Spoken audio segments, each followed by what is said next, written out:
Hello guys, welcome back to my YouTube channel that is general study 9 to 6। Now student, आप सबके लिए मैं MCQs लेके आया हूँ फंडामेंटल राइट्स एंड ड्यूटीज़ के लेक्चर पर। तो स्टार्ट करते हैं लेक्चर। तो स्टार्ट करने से पहले आप सबसे रिक्वेस्ट है, don't forget to subscribe and don't forget to share my lecture. मेरे यूट्यूब चैनल को सब्सक्राइब करना मत भूलना, जिससे क्या होगा कि आपको टाइम टू टाइम एमसीक्यूज़ वगैरह मिलते जाएंगे। तो स्टार्ट करते हैं। First question without any time waste, which fundamental rights can not be suspended even during an emergency. कौन सा जो राइट है, कौन सा जो हक है, वो हम खारिज नहीं कर सकते कि जब देश में अगर एमरजेंसी लगा हो, कोई कानून मतलब कि एमरजेंसी हो, तो उस दौरान कौन सा नहीं कर सकते? D part, right to life and personal liberty, मतलब ज़िंदगी का और पर्सनल लिबर्टी, आज़ादी का हम हक नहीं छीन सकते किसी से भी। तो अब एक्सप्लेनेशन है, आप देख सकते हैं इसके बारे में। मैं एक्सप्लेनेशन को रीड नहीं करूँगा, तो आप खुद ही देख लेना, ठीक है। तो अब सेकंड क्वेश्चन देखते हैं क्या है। The fundamental duties are mentioned in, कौन से वाले पार्ट में मैंशन है? Part number 4 A, part number 4, part number 3 या इन शेड्यूल 4 ए। तो the right answer is A part. कौन सा है? Part number 4 A, capital A, ठीक है। इसमें क्या है, हमारा फंडामेंटल ड्यूटीज़ मेंशन की गई है कि हमें कौन सी ड्यूटीज़ करनी है, कौन सा जिम्मेदारियां करनी है पूरी, ठीक है, कौन सी ड्यूटीज़ होती है हमारी। तो अब एक्सप्लेनेशन है, आप देख सकते हैं इसके बारे में, ठीक है। तो अब थर्ड बार देखते हैं क्या है। Which of the following article of the Indian constitution contains fundamental duties. इनमें से कौन से जो आर्टिकल है उसमें, कॉन्स्टिट्यूशन के कौन से आर्टिकल में फंडामेंटल ड्यूटीज़ हैं? The right answer is B part, that is 51 A. इसमें क्या है हमारा फंडामेंटल ड्यूटीज़। आर्टिकल याद रखना, आर्टिकल 51 ए और हमारा कौन सा वाला है? पार्ट नंबर 4 ए पार्ट, ठीक है। इस पे हमारे फंडामेंटल ड्यूटीज़ हैं। अब एक्सप्लेनेशन है इसकी, आप देख सकते हैं इसकी एक्सप्लेनेशन। तो अब फोर्थ वाला देखते हैं क्या है। Which of the following are fundamental duties. इनमें से कौन सी फंडामेंटल ड्यूटीज़ है? That is D part, all of the above. Safeguarding public property, मतलब हमें सुरक्षा करनी है जो पब्लिक प्रॉपर्टीज़ हैं, जो लोगों की प्रॉपर्टी है। Protection the sovereignty, integrity and unity of India, मतलब कि हर तरह से इंडिया को प्रोटेक्ट करके रखना है, उनकी जो सोवरेनिटी है, इंटीग्रिटी है और यूनिटी को, ठीक है। Developing scientific temper and humanism, इनको डेवलप करना है, अपने तरीके से बढ़ाते जाना है, ठीक है। ऑल ऑफ द अबव, इसका एक्सप्लेनेशन है, आप देख सकते हैं, ठीक है। मैं धीरे धीरे कर रहा हूँ, इतना एक्सप्लेनेशन है, देख सकते हैं इसके बारे में।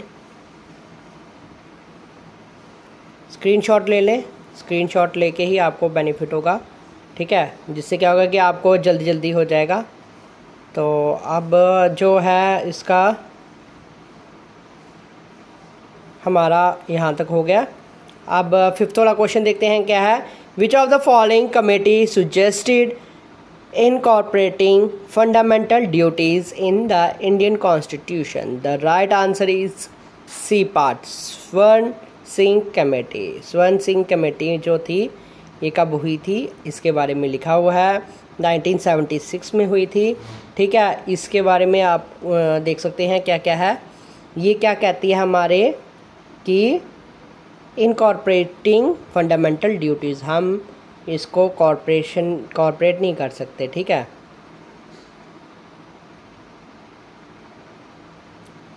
तो अब सिक्स्थ वाला देखते हैं क्या है। Which of the following article of the Indian constitution contain the right to religious freedom? The right answer is A part, that is article 25 to 28। जो आर्टिकल्स है ये 3 आर्टिकल 25, 26, 27, 28 4।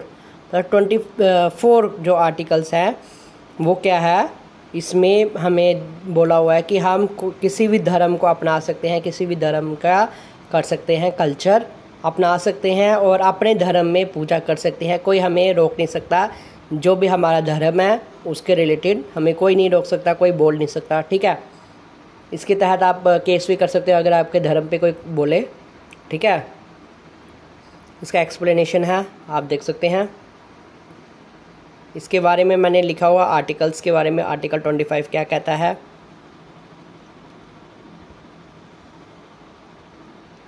अब एक्सप्लेनेशन है, देख सकते हैं।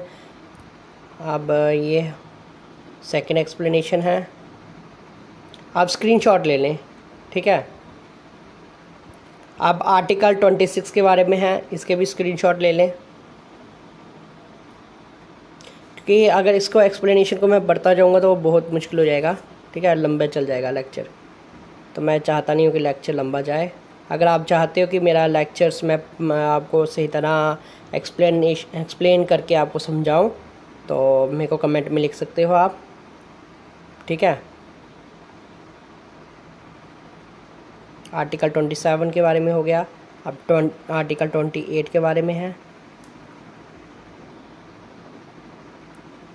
ठीक है, स्क्रीनशॉट ले लें आप। अब 7वां वाला क्वेश्चन देखते हैं क्या है। Which of the following article of the Indian constitution guarantees equality before the law and equal protection of law within the territory of India? The right answer is B part, that is 14। जो article 14 है हमें वो बताता है, ठीक है, equality बताता है, ठीक है। अब 8वां वाला देखते हैं क्या है। Which article of the Indian Constitution abolish untouchability? The right answer is D part, article 17। इसके बारे में लिखा हुआ है, आप देख सकते हैं, स्क्रीनशॉट ले लें आप। तो 9वां वाला देखते हैं क्या है। Which of the following is correct with respect to right against exploitation? The right answer is A part, prohibition of traffic in human beings and forced labor। मतलब कि हम किसी को जैसे प्रोस्टिट्यूशन में हम नहीं डाल सकते, किसी का हम सौदा नहीं कर सकते, ठीक है। किसी भी ह्यूमन को हम बेच नहीं सकते और किसी भी ह्यूमन को हम काम करने के लिए उसको बोल नहीं सकते, उसको फोर्स नहीं कर सकते, ठीक है। ये है, ठीक है, राइट अगेंस्ट एक्सप्लॉयटेशन।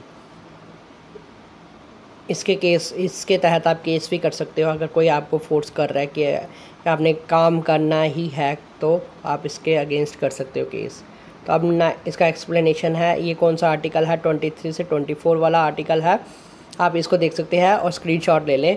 तो यहाँ जो मैं बोल रहा हूँ कि आपको कि आप स्क्रीनशॉट ले लें, वो ये नहीं समझना कि वो इम्पॉर्टेंट नहीं है, वो मोस्ट इम्पॉर्टेंट है। तो इसलिए बी केयरफुली आप इसको ले सकते हैं स्क्रीनशॉट।